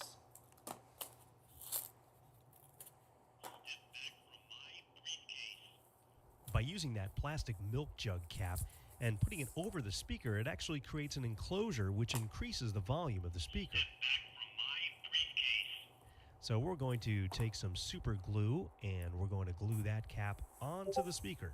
And now it's time to wire up the recording module, and the first step is to remove that little cap that serves as the playback button, because our clothespin jaws are going to serve as the new switch which will activate the speaker. And after you've soldered the 2 wires to the switch on the board, it's time to test it out using the clothespin. And now everything needs to be assembled, so take some double-sided tape, or you could even use Velcro, and attach the 9-volt battery to the clothespin, then attach the circuit board to the 9-volt battery, and then attach our speaker to the circuit board. And tuck everything in nice, and you could use a zip tie to just zip everything up nice and tight on our new talking booby trap. And here's how it works.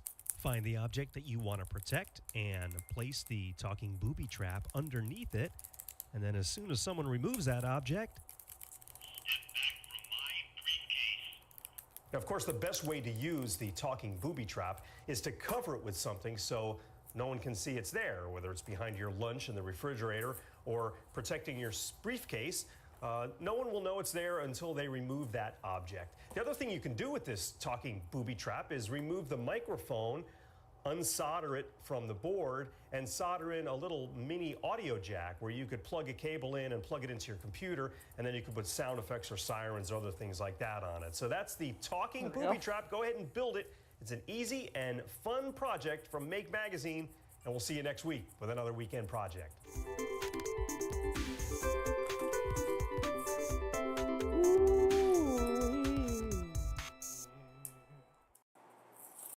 You've always wanted to own a CNC mill, but couldn't until now. Introducing MR1, a new what's with this commercial? Featuring the power and rigidity it's to like remove the 30 8th pounds time of steel now. per hour with the accuracy and precision to hold tight tolerances. Your time is valuable. There you go. Hello and welcome back to another Make Magazine weekend project. I'm Kip K. Today, we're going to make one of the smallest, sneakiest storage devices for your secret stuff. Ah, no. No. Is that the USB battery? You can find this and other cool spy gadget projects in Make Volume 16. And the US battery is on US page battery, 80 by Andrew Lewis. All you need for this project is a small flash drive like the Kingston Where'd that Data one go? Traveler and also some cheap generic dollar store come on. AA Oh. batteries. Now, I chose the non-alkaline version, and I'll explain why in just a sec. You're probably also going to want to wear a pair of gloves and also a pair of safety goggles. A battery. Now, I used an X-Acto knife to cut along the seam where the label is and then carefully peel the label off. And you want to save that because we're going to use it later. Now out to the shop with our battery, and we're going to fire up our Dremel and put it on medium speed. And we've got our battery in the vise, and we're going to start cutting away at the negative end of the AA battery. And you'll keep making cuts and keep rotating the battery until you've cut all the way through and remove that end cap. Now we need to completely gut the inside of that AA battery, and here's where the non-alkaline batteries come into play. Alkaline batteries have a gooey, liquidy, messy guts inside, whereas the non-alkaline batteries are just pretty much just a dried carbon material, which comes out a lot easier. Ow. And then I used a couple of Q-tips with Fingers. some alcohol to clean out the inside, and then finished it off with a paper towel. And you just want to completely clean out the housing of that AA battery. Now it's time to pop open the flash drive, and that's easily accomplished with a small screwdriver, and just snap the two plastic halves apart, revealing the main board and the USB connector, and that's all we should end up with.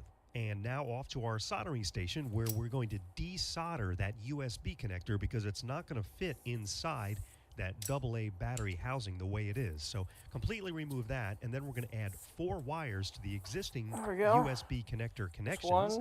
Then I kind of bent those wires over a little bit and soldered those to the existing main board connections. Depending on the flash I forgot drive to you show have, you may need my to building. sand Oh the my edges gosh. of that main board so it fits inside the AA Hey, housing. Gunmaster Be dude, careful what's not to up? grind away How's into it going, my any man? How have you components or been? traces when you do this. Yeah, I was Then wondering your where you've flash been. drive You board just, and your I'm guessing you've been busy repositioned with USB port should fit with inside real life your and all that, AA I'm battery. assuming.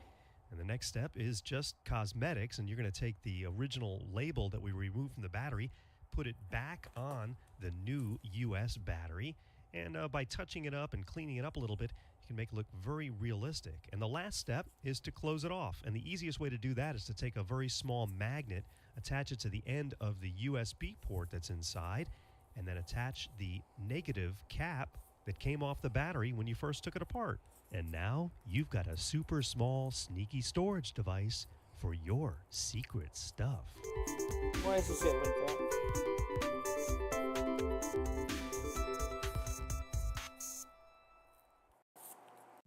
You've always wanted to own a CNC mill. My but goodness. couldn't until now. Introducing. Oh MR1, no, a night new shifts. breed Oh, of that portable sucks. CNC milling What do you machine work at, if I featuring may power and ask? rigidity to remove That has 30 that pounds of has night shifts. Hi, it's Kip K from Make Magazine with a special Halloween edition of the Weekend Well, hey, I'm Project. glad you managed to catch this Good one. old pumpkin, first associated with the harvest season, and now Cool to commonly say carved hi. out See into you again. decorative lanterns as an I emblem figured you're for probably busy Halloween. with like real It life first got or its name school or jack-o'-lantern something. because of the phenomena no of biggie. strange flickering lights There we over go. peat bogs. Well, today we're going to take that Yeah. tradition one step further as we combine a Larson Back scanner in there. and some LEDs There we go. and turn this pumpkin into a Cylon jack-o'-lantern. Yeah, that's why I did that. Longer than usual. There we go.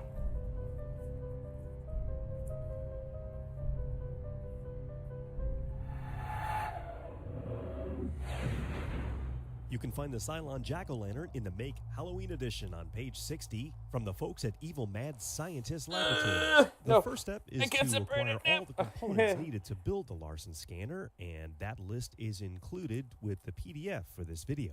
This component is named the Larson scanner after producer and writer Glenn Larson, who brought to the screen Battlestar Galactica and Knight Rider and loved using lights that scanned back and forth. So we'll be using the Larson scanner Oh, as the convenience eye store. of Oh, the wow. Cylon, just like in Oh yeah, I Battlestar forgot. Galactica. Convenience The stores finished tend component to works have light great, shifts, and don't the they? speed of the 24 scanning hours, I'm can guessing. be controlled by the potentiometer. Then it's time to design the pumpkin. I've seen so many Cylon jack-o'-lanterns that were basically just carved out, and I decided that since the Cylons are often referred to as walking chrome toasters, that I would use some chrome paint and paint my pumpkin, and then paint the outline of the Cylon helmet. You'll probably want to put the scanner in a Ziploc bag because of the moisture inside the pumpkin. Install it in the eye port of the pumpkin, and this is the completed Cylon jack-o'-lantern. The Cylon Jack-O-Lantern is pretty impressive at night, and I found that a fully charged 9-volt battery will make the eye scan for a good 8 hours. So that's how to make a Battlestar Galactica Cylon Jack-O-Lantern. 24/7, yeah, I figured. 24/7 will do that to you. Oh man, I thought about working night shifts, but then I'm like, you know what? Nah, I prefer working day shifts.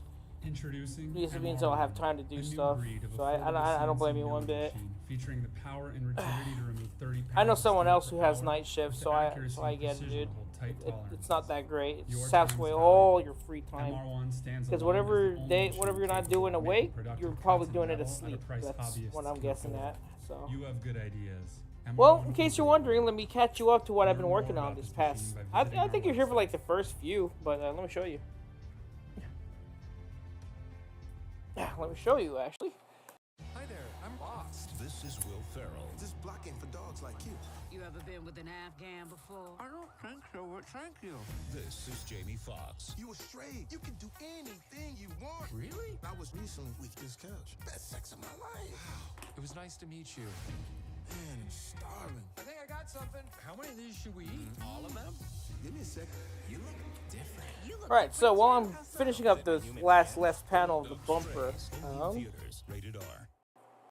Hi, it's Kip K from Make Magazine finish with a this special up. Halloween edition of the Weekend Projects. Ow. You know, during the Halloween hand. time, it's very important to burns. keep safety a #1 priority because you never know when any of lots those of cool weightlifting. pranks Oh you might make yeah, I forgot could that go part. Yeah, wrong. there's a lot of stock you gotta manage with and all that. Relax. I feel it. It's fake, but you already knew that.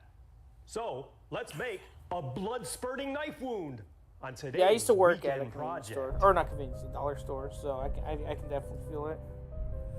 All right, well, let me show you what you've been missing. No biggie. There you go. Got this last part in. Finally, that was the part I was dreading the most. Well, actually, not that bad. Just tedious. The As with blood-spurting any knife part wound of by the Zach Proton Stern pack. can be found in the Make Special Edition Halloween that you can pick up at the Maker Pick up Shed. the cyclotron. We'll be There using you a go. real knife for this effect, so go pick yourself up a cleaver or a knife of your choosing. I found that the forearm was the perfect place to make a measurement on the knife, so carefully put it on your arm and then draw out using a marker a nice arc in the knife. Then get your There we go. Dremel out So, with a here's flush what I've been cutting working on. attachment. I mean, a The whole time. fresh cutting attachment. And don't forget your This safety is glasses. I put the the knife in a Ghostbusters vise Proton and, pack for my began PAX cutting cosplay away at coming the up in, arc like, carefully less than a and week and a half. slowly let the Dremel do its work. So I got to finish And this, eventually and I haven't you'll even cut started out on the that Ghost Trap final and PK meter piece or of electro your goggles or the knife wand. to create that I nice mean, I have arc it scaled effect. out. Ooh, Then I we have it need to scaled out grind right all here. of the edges of but the that's blade it. nice and But flat. yeah, this is and it. Don't forget all the corners. And then also has sound. Just test it out and make sure that every edge is dull. Then you'll need to pick up And some lights. thin plastic tubing, any color. Took is me a while fine, to but clear program seems to be the Arduino best. to make that little And power also a cell effect squeeze right bowl. here. Now we're going to hot And glue these the are tubing both ran down by to the edge of the blade Arduinos. and around, and Power then pack also hot glue that it to the powers it handle. is hidden Now in it's here time to with make some a blood, and you can portable do power that bank by you can use to mixing power charge your cornstarch phone and or water something. and red and blue food coloring, or in my Tubes case, and all I had that. some real fake blood. Now the squeeze a lot of bulb stuff in should here that fit you can firmly inside use the to tubing. mess with and it. the best way to pull this effect But off yeah, is to wear a and long it's sleeve shirt pretty or a solid, jacket and for run the the most part. tubing into the So sleeve and it's then got to make out a so back you have mount for access it, to and the yeah, bulb. we should be set. The blood-spurting knife wound effect works great for a variety of body parts. Wherever you think you might want to cut through some flesh, and it actually blows away the cheap plastic fake knives that you find in the store because this is real metal. So that's how to make a blood-spurting knife wound. Yeah, Be it's. safe I tried to make it and have a accurate, but pleasant not like Halloween. super accurate. More like a general overview rendition-esque type deal of the Proton pack. Because there's obviously a lot of elements here that are incorrect. This tubing here is not the right diameter. This one might be right, but nah. Clipper valve here might be interesting. The HGA might be mismatched. Gearbox might be a little bit scaled. So is the cyclotron itself. I actually missed it by 5/8 of an inch, so that's leading to obscure random readings, which in turn meant the booster tube had to be severely rescaled, as with the power cell and the power cell little tubes here that connect to the cyclotron. The iron arm might be the same a little bit. Crank generator might be incorrectly placed.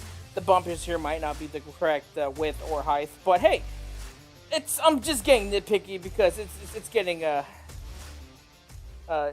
crazy here and all that. So, and all the tubes can be removed and all that, in case you want to fiddle with it or something. So that's my own personal preference. I like to fiddle with things. You can also adjust the valve because the clipper device here is actually a valve, so you can turn it and twist it. So I added that in there just for the fun of it. And yeah, the mag pouch. I needed a vest. I got tired of like having to find my tools scattered about after I used it for like less than a few seconds. So I figured I might as well use this old spare plate, chest pouch I had laying around from my airsoft, since I use a harness. Might as well use it before I throw it away one last time. Spiders long gone works are out. so often used for Halloween that you can buy all sorts of pre-made cobwebs for your haunted house. I don't like throwing things away if I can help it. So. Spider web But yeah, shooter all that's left now. Let's see here. the creeps. I have one last thing here that I need to make, and that would be the attachment box here for the ion arm. That's not going to be too fun, but it has to be done. You can find the hot glue web gun by Edwin Wise in the special Make Halloween edition, available in the Maker Shed. Our hot glue web gun starts with a hot glue gun, and you need one that's at least 80 watts. The one that I used was 100 watts.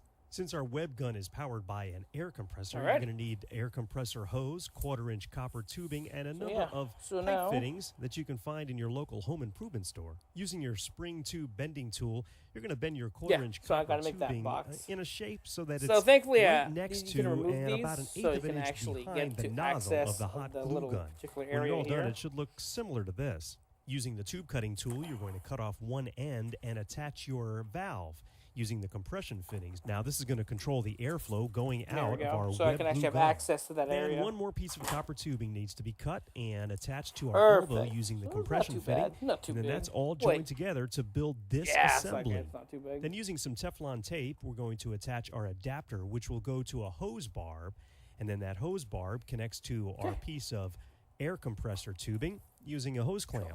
Then one more hose barb on the other end of our tubing, which will go to our quick-release pneumatic fitting. Now, the whole assembly can be attached to the hot glue gun using zip ties, so it can be removed, and you can use the hot glue gun as you normally would later. And our hot glue web gun is finished and ready to test out. So it's time to fire up our air compressor, and we're going to get somewhere between 30 and 50 PSI. And then we'll attach our air compressor to our new hot glue web gun connection. The last step is to test your valve and make sure you're getting good airflow through your tubing. And make some spider webs. By adjusting the airflow and the amount of hot glue that drips out of the nozzle, you can make some pretty impressive webs. That's how to make a hot glue web gun for your haunted house. We'll see you next week with another weekend project.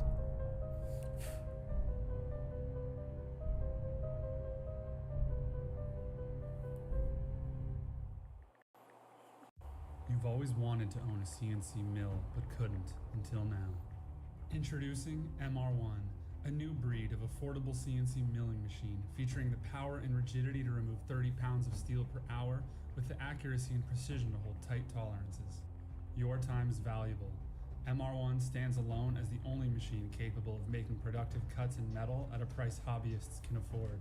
You have good ideas. MR1 can build them. Learn more about this machine by visiting our website. Right. Because I have ordered. Did I lose the page?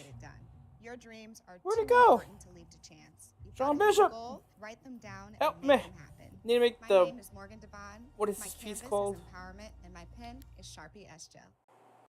Hi, it's Kip K from Make Magazine, and I'm standing outside of Tropicana Field here in St. Petersburg, Florida. There it is. Getting ready to go inside and watch Found Game it. 1 of the Major So League this piece Baseball right here. American League Division Series. Oh, it actually I'm has a also slide. going to be showing off the world's first Thing to it. LED fan sign. But first, let's make it on today's weekend project. Alright, that's no biggie. Alright, let's get it done, boys. And it has an angle to it, too. Cute.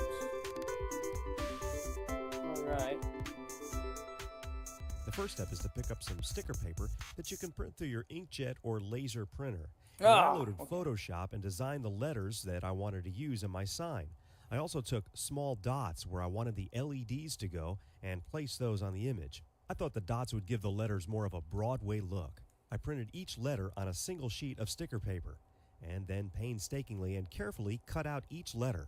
I used a hole punch for where each LED would go on the letters. Then laying out the 3/16" foam core and using a ruler, I centered up the letters of where they would go on the foam core. Peel open the sticker paper and lay out the letters on your foam core. I discovered the best and easiest way to make holes in foam core was to use my soldering iron. It made a perfectly clean hole, and it was the exact size of a 5mm LED. And it's time for those LEDs, as one will go in each hole in every letter of your sign. Now this is probably the most time-consuming part of the project, as each negative connection of the LEDs need to be connected together. And then a 330 ohm resistor needs to be attached to each positive end of the LEDs. Hey, Toby, what's then all up? those Yeah, positive we in. ends of the LEDs need to We be connected in. together. Join the positive I'm about to and add the negative last ends of last each letter together as two you want those elements. grouped. The Even gun though the mount LEDs right fit here, nice and snug in the and the holes, I ion thought it arm would be a good antenna right idea there, to use a and little the tubing hot that goes glue with in it. a few of the LEDs for each letter, just to make sure everything stayed in place. Now I wanted each definitely, word to flash let's see, separately, it's definitely so a a process, flashing but, circuit was built based on this schematic. There we go. And hot glued in place. Added on the foam core. little Using some cyclotron 1-inch bumper rubber here. That one took a stoppers, bit of I work to hot-glued do. those to the base of the foam Finish core, up the and then wiring. used a couple of Oh, pieces actually, of since foam I core finished to the cover wiring up everything now, up, and also I can place actually for cut the and on-off trim these switch. as I see fit. And the LED fan sign is ready to go. Since no one had ever seen a that can fan be sign trimmed like this quite a before, bit. security gave me a little bit of a hard time. Something sharp. Get Stu down here. Get Stu down here. What's it powered by? Batteries? Couple. 2 9-volt batteries. But they eventually let me in. Everyone that saw the LED fan sign loved it, and a lot of people actually wanted to buy it from me.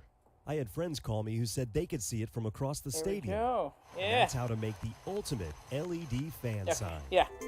Okay, I've been having those super tangled on loose, you know that, because I didn't know how much I'm gonna have to release the cabling from the Proton or the power cell to here.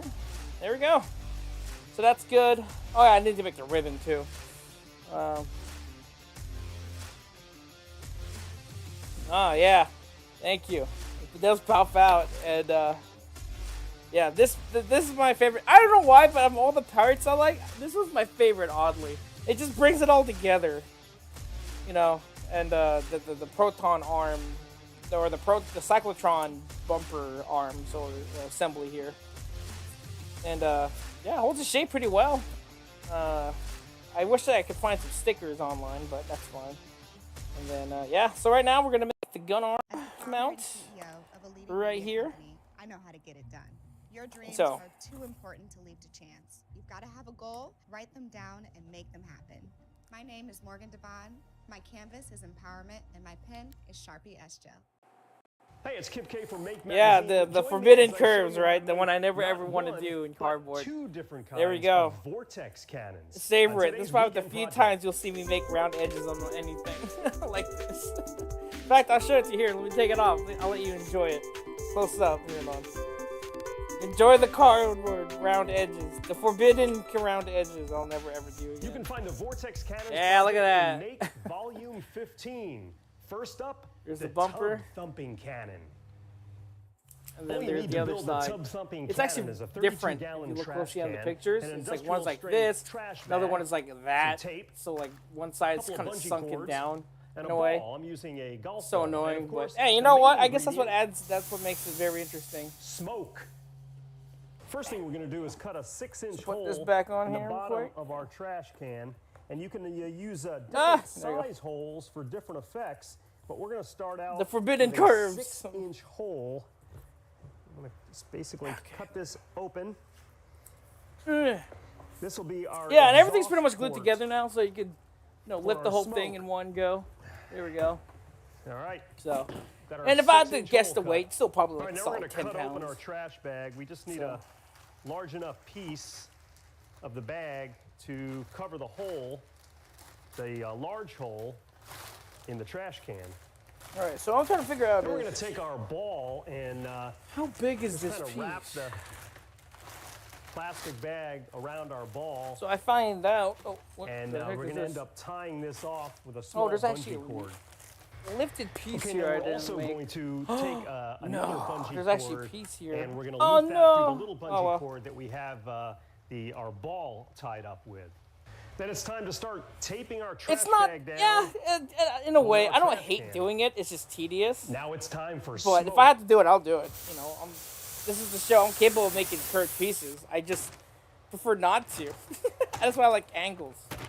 There we go. But if I gotta do it, I gotta do it, especially for Here's our the tub Ghostbusters, thumping man. cannon. I'm more than willing to make Now by using exceptions. we could cut a larger hole But yeah. in the one end. So and now get I'm a making the larger gun mount. ring. Actually, yeah. Whew. Making the gun mount, and the pieces can come out, so you can actually have They access actually to go this. pretty far. It's going all the So way I need across the to- garage here.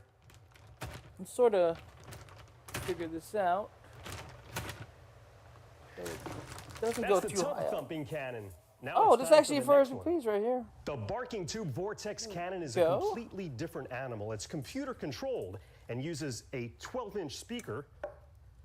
Okay, some tape, so power amplifier, okay, easy, laptop, and some easy. software, Okay.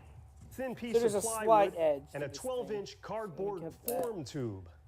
Let's make it. There we go. The exhaust end of our tube is going to be made out of plywood, so we're going to mark a circle and then cut it out. Okay, there we go. Now it's basically time to just tape it down to one end of our tube.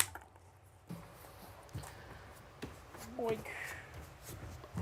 Now Yeah. it's time to drill a 6-inch hole in our newly attached exhaust port.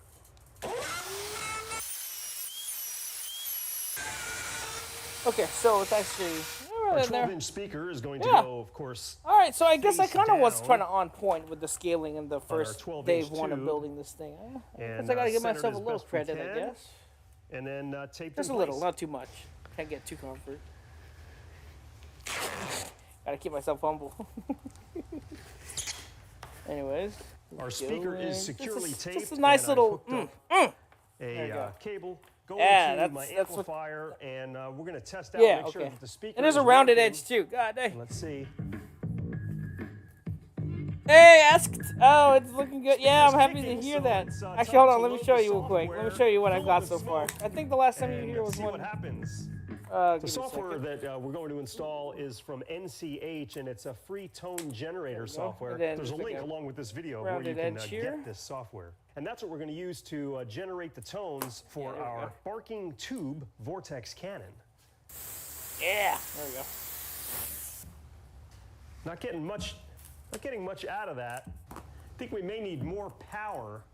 Okay, what we're going to do is we're going to shorten the length of this tube That goes there. to about half. That's the gun so we can mount. generate That a goes little bit here. more air because I've Yeah, got like this an amp inch. All right. cranked. And, So let me the show you woofer actually. is really kicking Let me some air. reassemble So this back real we're going quick. to shorten this tube and try it again. Okay, our barking tube cannon is now shorter than it originally So was. yeah, you can and actually we've take got off it the filled with tubing and all smoke, that off and we're the gonna roll Proton pack our if you really sawtooth choose to. sound. It's just my own personal choice. Like if you like pretend to. Okay, it's or kicking pretend out you're tinkering nice with things rings on the now. Proton pack Just itself. too much length, not enough speaker There we go. push before. Now it's about right. I can crank this There up we a go. little bit more. And it's pretty stable now. Everything's been glued down, so you know. It's almost shooting 2 rings. You could, it's pretty secured. But yeah, there it is. I'm almost done with it. I didn't realize the time, so I'm gonna have to hold off on making the box for now. But I got two. So how do Time the flies when vortex you're actually having cannons fun. work? So Well, when an I didn't realize object someone was moves only through the 11:30. friction of the So. air, in this case But yeah, smoke, there we go. it There pushes is the the, air from it out of the way the and Proton leaves the pack, space behind. So basically, as the smoke moves forward, and I don't know what to outer say. layer I'm is dragged really back, excited. All I and gotta what make left starts is out the as a little ball of antenna arm smoke that sticks ends out up like this. as a ring. That's how to make a couple That's of not too different bad. vortex cannons. Gun mount and We'd then the love to see an ribbon example if you make and the one, booster so tube let cap, us and know. we're We'll see you next done. time And I with could probably another start working weekend on project. the neutrino gun wand, which I already scaled up already, so I already have a template of what to expect to work with, what parts I need. Oh! You want to hear? Oh, You've always wanted. how did I do it, man? Here, I haven't shown you the best part yet. This part got me crying on one stream. Listen. A new breed of affordable